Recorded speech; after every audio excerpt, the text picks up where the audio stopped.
자, 이번 재보궐선거 최대 격전지로 꼽히는 곳 가운데 하나죠. 경기 평택을 얘기를 또 해보겠습니다. 최근에 발표된 여론조사 결과에도 반영이 된 것 같습니다.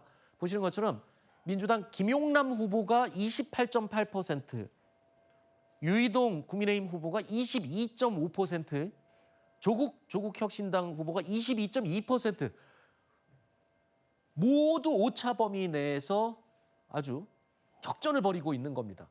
이거는 뭐 누가 유불리라고 얘기할 수 없을 정도의 그냥 거의 똑같다고 보면 되는 겁니다. 이 가운데 범여권 김용남 후보와 조국 후보 간의 설전이 연일 격화되고 있습니다.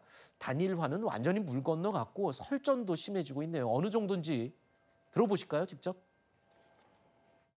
사람 질리게 만들던데요. 저도 감정이 있는 사람인데 후보 한 명도 아니고 거의 그 당의 구성원 전체가 돌아가면서 그런 건 뭐 이지매라고 하나? 뭐 그러면 약간의 감정이 올라오죠. 저에 대해서 말씀을 안 하시면 제가 대꾸할 일도 없을 텐데 자꾸 말을 거시더라고요. 저는 뭐 허위 중상이나 중상 모략을 할 생각은 없고 객관적으로 확인됐던 건 확인하고 그다음에 공인으로서 상호 검증은 해야 된다. 과거 국민의힘 시절에 민주개혁 진영에 대해서는 훨씬 독한 저격수 역할을 하셨거든요. 그것에 대해서는 저는 국민적 검증이 필요하다고 봅니다. 저는 이게 궁금합니다. 김용남 후보가 조국 후보를 향해서 사람 질리게 만든다. 이거 무슨 뜻인가요? 뭘 두고 한 말이에요? 그러니까 이제 아무래도 조국 후보가 계속해서 김용남 후보를 좀 비판하고 네. 뭐 과거 발언이라든지 뭐 여러 내용들을 지금 지적을 하고 있지 않습니까? 네네. 그러다 보니까 이 김용남 후보도 무응답으로 일관하는데도 한계가 있다. 뭐 아하. 이런 취지의 이야기를 하신 것 같고요.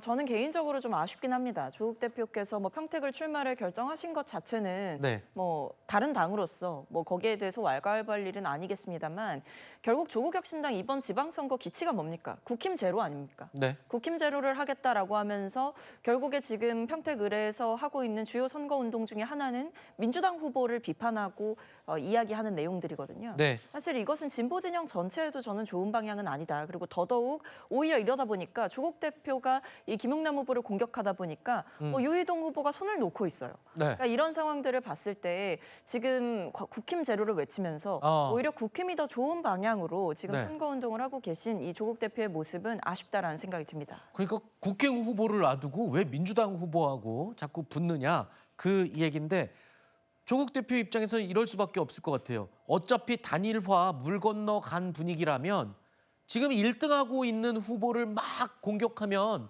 그게 훨씬 더 유리한 거 아닐까요? 근데 저 부분은 죄송합니다.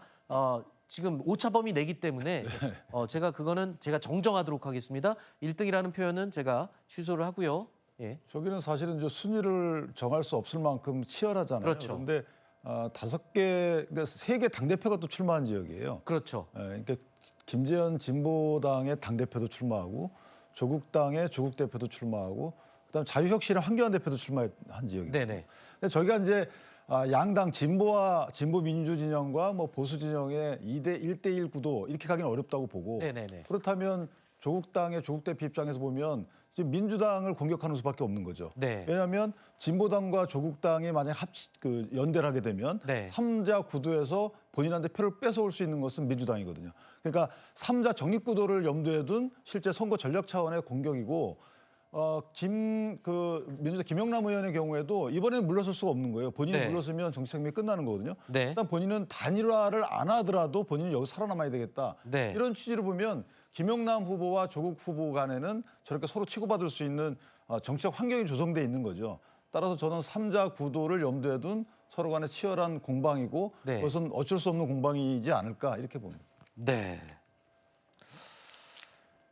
자, 범여권 후보들 간에 이렇게 치열한 신경전이 벌어지면 지금 국민의힘 유희동 후보 입장에서는 반사 효과를 누릴 수밖에 없지 않느냐. 뭐 이런 지적도 나오고 있는 상황이죠. 자, 이런 상황에서 서울시장 후보들 얘기를 좀 해보겠습니다. 장원호 후보와 오세훈 후보는요. 연일 행사장만 가면 계속 마주치고 있습니다.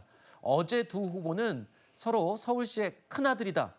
무슨 소리냐. 내가 진짜 큰아들이다. 나는 큰아들이 되겠다. 그래서 큰아들 신경전을 벌였습니다. 저에게 성동구의 큰아들이라고 부르셨습니다. 이제 서울시의 큰아들이 되겠습니다. 어르신들, 서울시의 진짜 큰아들 오세요. 인사드리겠습니다. 이제 와서 전월세 지옥이 될 것이다 라고 얘기하는 것은 스스로 본인에 대한 본인 스스로의 비판입니다. 오직 대통령의 푸들처럼 비위 맞추기에 급급한 후보가 시민들의 이러한 절규를 대변할 수 있겠습니까? 저는 아침에 왜 정책도 많은데 갑자기 왜 큰아들 논란이지? 그랬더니 저희 PD가 옆에 있다가 내일 어버이날이잖아요. 이랬더라고요. 네, 그렇습니다. 이게 아무래도 시기적으로 어떤 이슈가 있는지에 대해서 선거운동하는 입장에서는 굉장히 예민하게 반응할 그렇죠. 수밖에 없는 것이고 특히 이 두 분의 경우에는 서울시에서 한 분은 이제 구청장 3선을 했고 오세훈 시장 경우에는 이제 5선에 도전하고 있는 입장이기 때문에 본인이 이제 과거 경력상 비추어 볼 때도 내가 더 큰 규모의 큰아들 노릇을 할 수 있다라고 이제 본인을 어필하는 것이 아닌가라고 생각이 되고요. 네. 지난 부산 북구갑에서는 오빠 논란이 있었다면 결은 다르지만 이번에는 본인이 큰아들 노릇을 하겠다 이렇게 하면서 이제 복지 정책 이런 것을 서로 강점으로 내세우는 것이 아닌가라고 생각이 됩니다. 그렇군요. 선거 참 이 전략은 기발하고 다양합니다. 누가 큰아들이에요? 아니, 제가 볼 때 요즘은 큰아들 필요 없지요. 아, 그래요? 용돈 많이 주고 자주 찾아가서 뵙고 이런 네. 이런 아들이 중요한 거지. 네. 야, 제가 큰아들입니다 하면서 용돈도 안 드리고 네. 자주 찾아뵙지도 않으면 안 되는 거니까 네. 저는 저런 말을 하기 전에 진짜 어르신분들 네. 자주 찾아뵙고 진심을 보여주면 네. 다 필요 없다. 큰아들, 둘째 아들 다 필요 없고 네. 나 많이 찾아오는 아들, 용돈 네. 많이 주는 아들 네. 이게 더 중요하다. 그런 분한테 투표하시지 않으실까요? 제 생각에는. 알겠습니다.